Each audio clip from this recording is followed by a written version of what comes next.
I'm Michelle with the Osceola Library System. Welcome to today's Take and Make program, where today I am going to teach you how to make house scarf bookmarks for you wizarding fans. Hopefully you were able to stop by your local library branch to pick up one of our Take and Make kits. Take and Make kits are available at the library 1 week prior to the program. So if you were not able to stop by and pick up one of the kits, you can head on over to our website at osceolalibrary.org. There you will be able to find and download the digital flyer. The flyer will give you all of the supplies needed to complete the craft, along with step-by-step instructions on how to do so. So for those of you who were able to stop by and pick up a kit, go ahead and take out your supplies and let's get started. Okay, inside of your Take and Make kit, you will find two different color balls of yarn. You will find one strip of pre-cut plastic canvas. This has already been pre-cut to the size that you'll need for your bookmark, so there will be no need to make any kind of cuts on the canvas.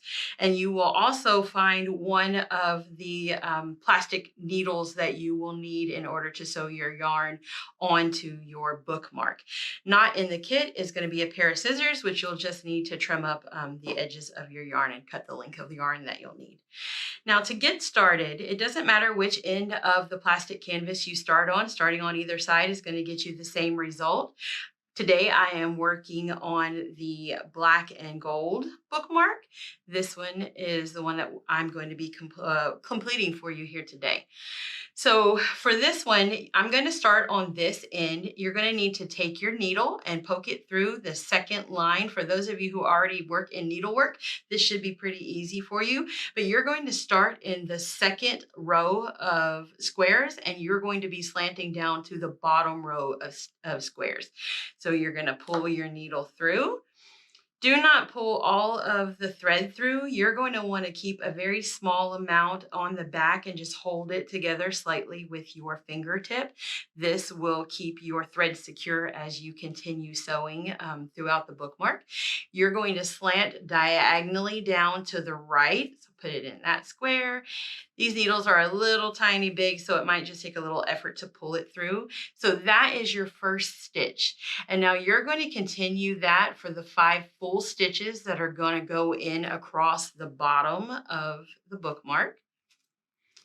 And then once you finish these 5 stitches, you're going to continue this same stitch for 5 tall up on the bookmark.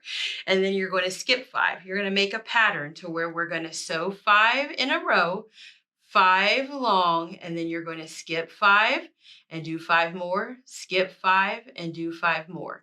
Once you have completed those stitches, your bookmark is going to look like this on the front.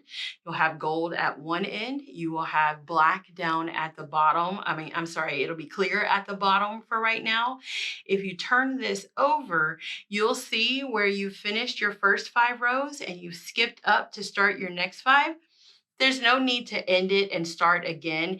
This yellow string is going to be covered by the black string once we start sewing in the completed squares that are going to go in the center.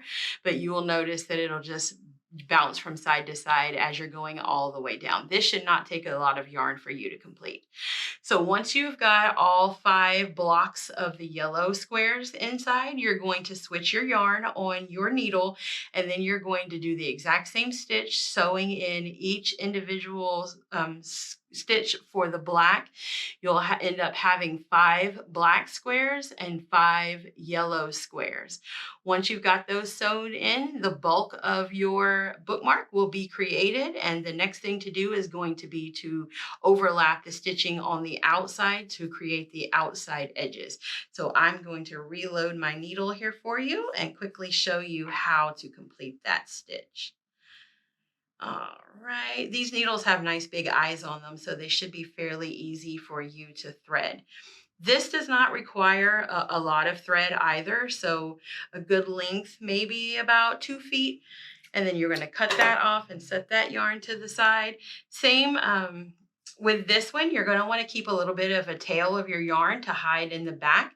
So you're going to start in the corner of one side of the bookmark. It doesn't matter which side that you start on, but you're going to come up through the bottom and pull your needle out through there, leaving a tiny bit on the back and holding it secure with that finger. Now you're going to wrap it around the edge of your plastic canvas, and the next square you're going to come up in is right beside it, and you're going to pull right through. And once you pull this tightly, it will secure that last stitch, and you'll start to see it covering up the sides of that plastic canvas. So you're going to continue this stitch all the way down one side of it, and then you're going to come around and complete the other side of it as well. I found when I made mine, you could either go ahead and cover the ends of it, or you could leave it blank, because either way is fine. You're going to be adding fringe in the next step. So if you cover it, it'll just add a little extra coverage on it. It does make it a little bit more difficult to pull the fringe through. So you could also leave that completely blank on the ends if you'd like. So go ahead and you'll finish all the way down the other side, and then you'll tie that off to be completed. The last step that you're going to have to do is put the fringe on the end of it. For this, I measured out each little piece of fringe to be approximately 2.5, no more than 3 inches long. So I would just cut all of those off. I do believe you'll need 3 for one side, 3 for the other of each color, so a total of 6. So you would just measure out and pre-cut out your fringe. And then once you do that, you'll just take your fringe and half it to where you have a little loop, and then you'll pull it through each one of the squares on the side of your bookmark. You'll pull it through with your needle and tie it off, repeating for all holes until you have all 6 on one side and 6 on the other, alternating colors as you go. And that is going to complete your wizarding bookmark.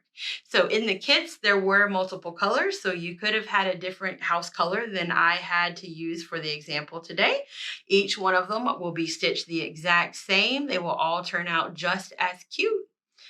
And that is it for today's Take and Make program, everyone. Thank you for joining us. Hopefully you were able to finish yours without problem. Don't forget to head on over to the library to pick out different resources available to you for checkout to continue crafting for the Wizarding World. Resources are available like this one. This was the unofficial guide to crafting the world of Harry Potter, and this is by Jamie Harrington. This is available to be checked out so that you can create many more wizarding crafts at home. Thank you for joining us, everyone. Until next time, have a good day. Bye-bye.